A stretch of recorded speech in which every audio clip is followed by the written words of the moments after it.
Okay, everybody, we're starting to get to some more fun stuff. If you're not to this point in your model and you want to be, then just go ahead and go follow the links to the download. I uploaded it in this form right here so you can catch up. Now we're going to start finally getting ready to render it. The first thing we need to do is make sure we have V-Ray installed. I just went and did that. I showed you where the downloads are in some of the earliest videos. You can go and download the demo from Chaos Group. You'll have to sign up for an account there. Chaos Group downloads. You got to go to, well, whatever version of Max you've got, and then you can get V-Ray version 3.00.07. That's the newest one. Or you can go to these older ones. There won't be too much difference for you. Make sure and get the right version of Max. Once you get that file, just run it. It's an exe file, and run it and make sure to install Workstation, the Workstation version. Make sure Max is closed when you run it. And what the demo gives you is, I believe it is not limited on time, but what they do is they put a watermark on all your renderings, and they also randomly change the settings in there so that you have to go back and kind of set it back up. So that's a minor annoyance, but for this class I think it'll be perfect because I'll be able to show you all the settings, and if you purchase your own V-Ray it'll all work exactly the same. Or you can just follow along with the demo with me, and there's no time limit, and we can just use it to learn. That's kind of the purpose of the demo version. And then once we learn, maybe we'll spring for the full copy. I would definitely recommend it. V-Ray is an awesome program. So let's just set up a camera real quick. I will show you a standard camera, but I never use standard cameras anymore ever since they came out with the V-Ray ones.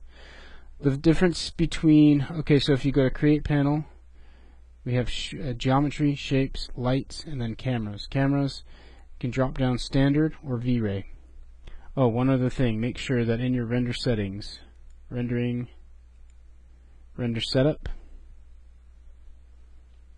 go and make sure that Assign Renderer, oh, I got that wrong.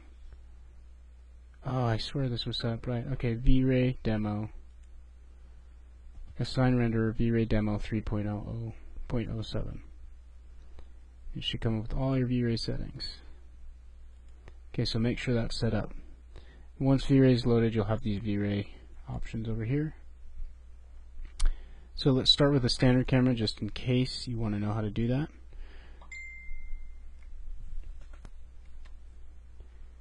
You have two options here, target or free. Target means that when you draw your camera, see that little box out there? That's a target. So you point where your camera wants to go. If you hit C, that will change your view to the selected camera. So right there. These are your tools for navigating with the camera. Let's kind of zoom out. This one looks around like that. If you go into shaded mode. Okay, so there's a simple camera.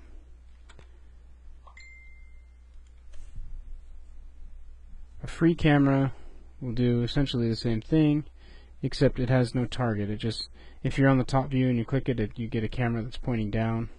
So you'll have to rotate it. And there's no target to drag. You're just rotating the camera. It gives you one less object to have to mess with. Some people like these better, especially if you're animating. Okay, so same thing. V-Ray will work the same way as well, but it just has better settings in it. So V-Ray camera, and from here on out I'm going to be using V-Ray cameras, and we don't want the dome camera, we want the physical camera, V-Ray physical camera, and it is targeted by default, which I'm okay with. Now here's your settings on here. This is dolly camera. You don't need to worry about that. Roll camera, this actually like rotates your camera. You usually don't want to mess with that because it makes it hard to get your camera exactly right or get it back to where it was. Field of view, this is zooming your camera in and out essentially. This dollies your camera, so that's moving your camera forward and back. This is the pan camera, so those are the main tools.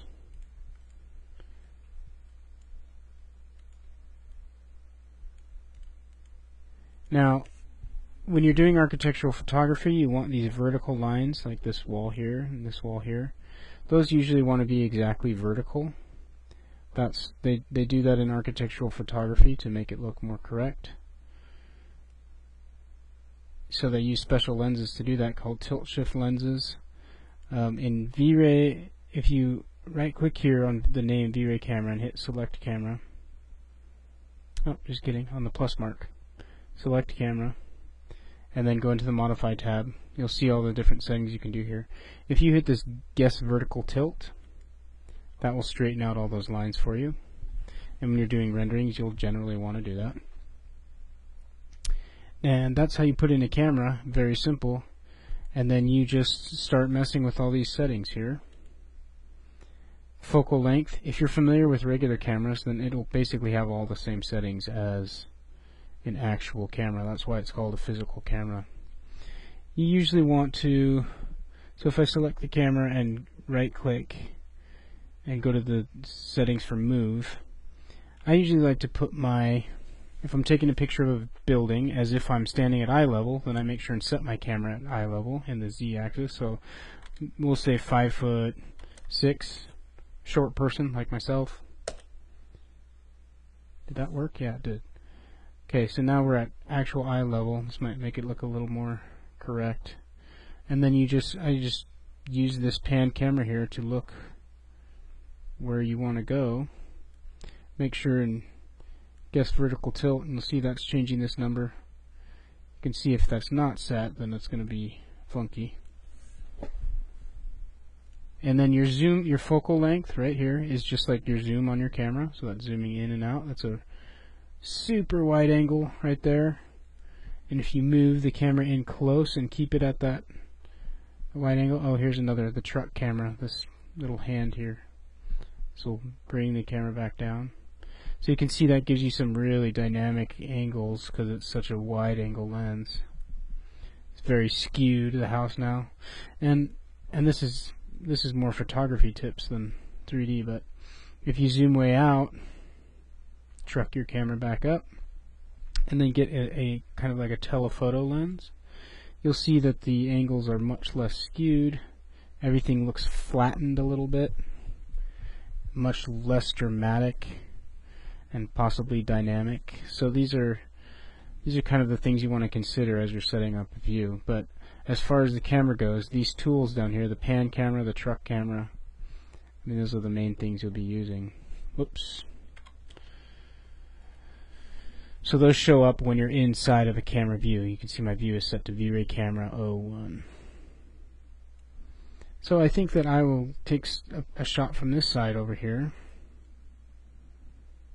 and maybe let's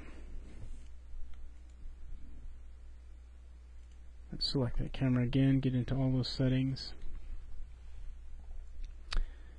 maybe set it, definitely not 50, maybe somewhere around 32. That's fine right there. And then let's okay, so instead of looking around, we're going to hold down on this and go to the orbit tool, and this will kind of orbit our camera around that building. Then we'll go back to the look around. And you know, something like that is very basic. I don't want to see much of this wall because I left it totally undone and boring. So maybe we'll just, and if you hold down shift, you will look around, but only along the x-axis. If you let go of shift, you can look up and down. So I'm going to do something sort of like that, I think, something really basic. Remember your rule of thirds too. Here's another trick. If you hit Shift F, that shows you what your actual rendering proportions are going to be, and we can change that. I usually like more panoramic proportions. So that's set here, your render width, your output size, your width, and your height. So I usually go with proportions that are more like maybe 1200 and 600. Then you can lock those proportions in, so the image aspect is 2.0. Now you can see that those are my actual proportions right there. Something like that will be just fine. Yeah, I think I like that. And we'll go more into the settings of the camera as we go along. There's quite a few of them here. But I just wanted to show you how to basically put one in. And you know, whatever view you want to come up with is a view that you can create. Just a matter of placing cameras. If you go to the top view, hold down Shift, copy this camera over here.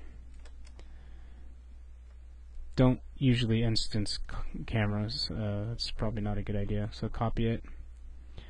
With it selected, hit C as a hotkey.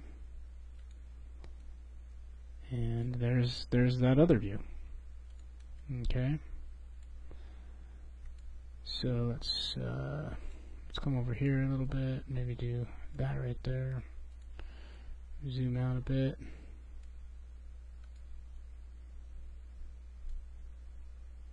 There's another view we could do. Oh, let's make sure and guess our vertical tilt, like that.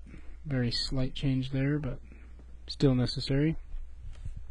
Okay, so that's how you set up cameras. Pretty straightforward.